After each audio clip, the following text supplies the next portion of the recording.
Pertanyaannya berkait dengan apa tadi? Saya lupa. Konsumsi pemerintah Pak turun apa? Ya, ya artinya saya di triwulan 2 baru realisasi, ya kan?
Jadi permasalahan adalah, ini menurut saya ya, adalah bagaimana kita mentransfer ya faktor penduduk tadi menjadi faktor produksi dalam ekonomi, kan gitu.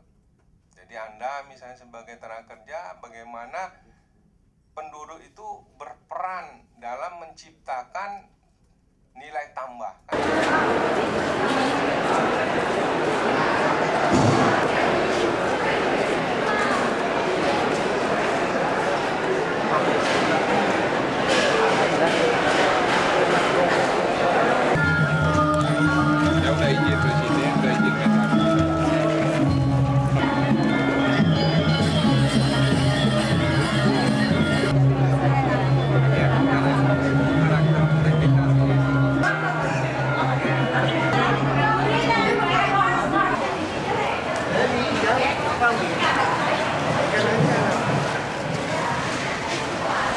Irigasi air, dan kami sudah segmentasikan itu. 1.900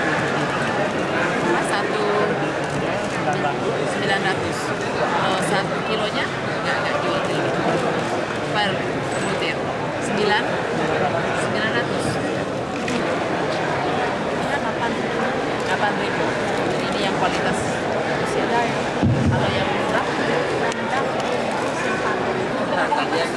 Nah, ini untuk pemerintah berkah. kebiasaan. Tidak Bu, kalau ada ini pedagangnya nggak tipu Bu.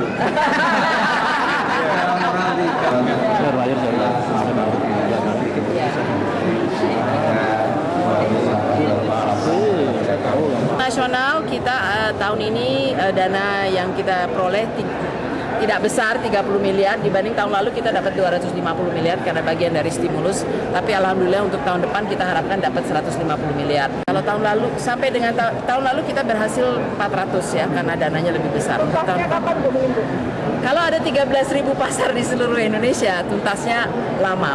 Baik Pak Budi, terima kasih hadir di studio. Sama-sama. Ya, Pak Budi, kita membicarakan dua hal yang agak menghambat kenaikan indeks harga saham gabungan dalam minggu-minggu ini, yaitu soal inflasi dan redenominasi. Iya, sempat mengganggu investor ya. Sempat mengganggu investor ini. Nah, memang dampaknya seburuk itu. Inflasi memang sudah mulai di atas year to date ya, dari Januari sampai dengan Juli ini memang sudah di atas target lebih tinggi Bank dari Indonesia. ekspektasi pasar juga. Iya, karena masih 5 kalau kita bulan lihat ke depan. pada bulan yang lalu di bulan Juni inflasi hanya 0,97%. Perhitungannya dengan kenaikan yang terjadi beberapa itu hanya sekitar 1%, tapi kenyataannya 1,57% di bulan Juli kemarin.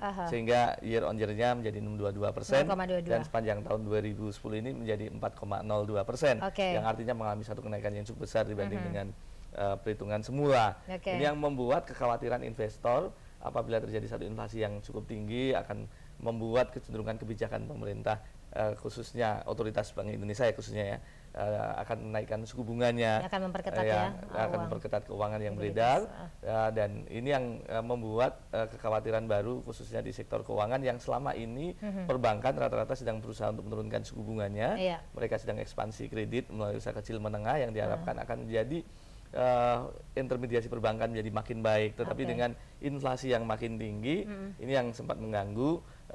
Kalau ternyata ekspansi itu dilakukan, maka suku bunga tidak bisa lebih murah lagi, cenderung akan naik, dan kekhawatiran terjadi ketidakmampuan membayar masyarakat makin tinggi. Iya, banyak yang bilang kalangan perbankan ini kehilangan momentum. Kenapa waktu inflasi masih rendah tidak segera saja melakukan ekspansi kredit, menurunkan tingkat suku bunga, justru tunggu-tungguan dengan Bank Indonesia.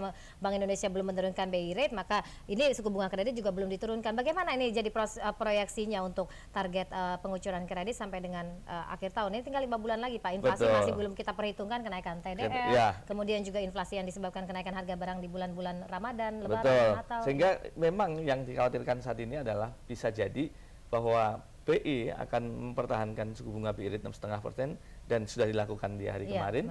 Tetapi untuk ke depan masih akan diperhitungkan kembali, karena bagaimanapun juga kenaikan inflasi ini belum seperti yang disebutkan tadi, menghitung dari kenaikan tarif dasar listrik yang nanti baru akan bisa dilihat pada bulan Agustus.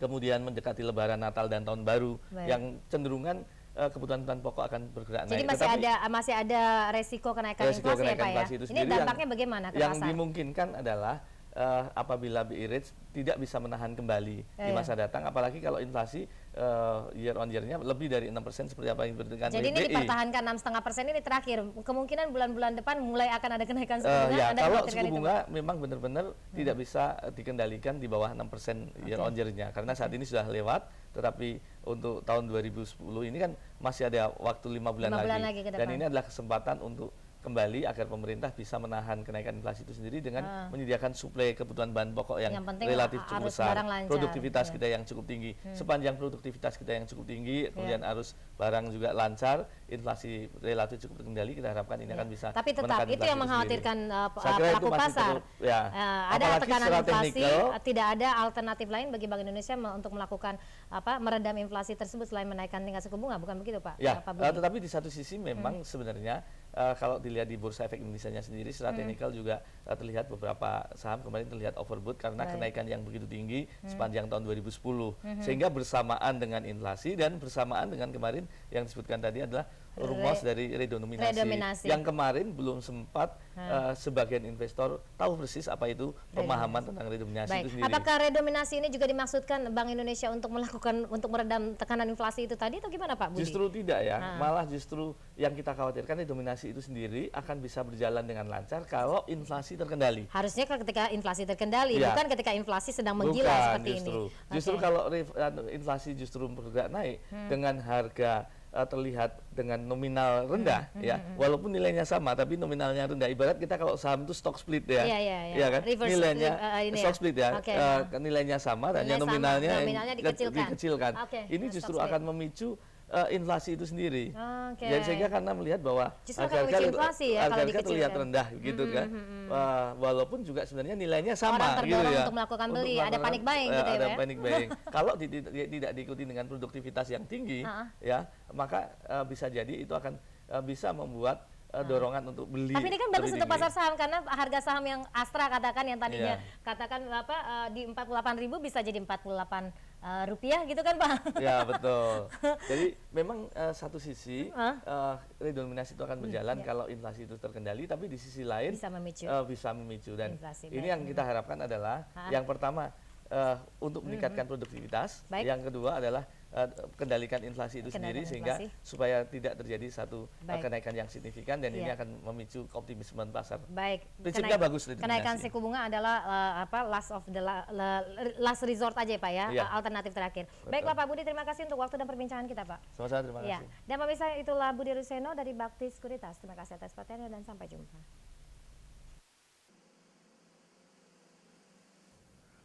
Rencana redenominasi yang digulirkan oleh Gubernur Bank Indonesia terpilih Darmin Nasution terus menuai tanggapan. Badan Pusat Statistik menilai rencana ini bisa berjalan mulus asalkan Bank Indonesia memberlakukan juga pecahan rupiah yang lebih kecil atau dalam bentuk sen. Menurut Deputi Bidang Neraca dan Analisis Statistik BPS, Slamet Sutomo, pecahan kecil ini diperlukan agar tidak terjadi pembulatan harga dalam setiap transaksi di masyarakat sehingga tidak akan mempengaruhi inflasi.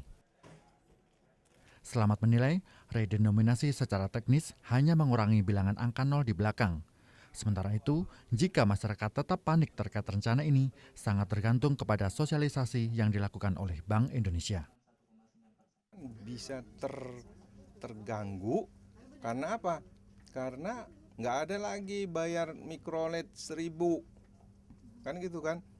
Karena nggak ada uang Rp1. Ini makanya syaratnya menjadi harus mestinya pembayaran yang sama itu harus ada alatnya semua. Sementara itu, ekonom Standard Chartered Bank, Fauzi Iksan menilai daya beli masyarakat tidak akan turun dengan adanya redenominasi.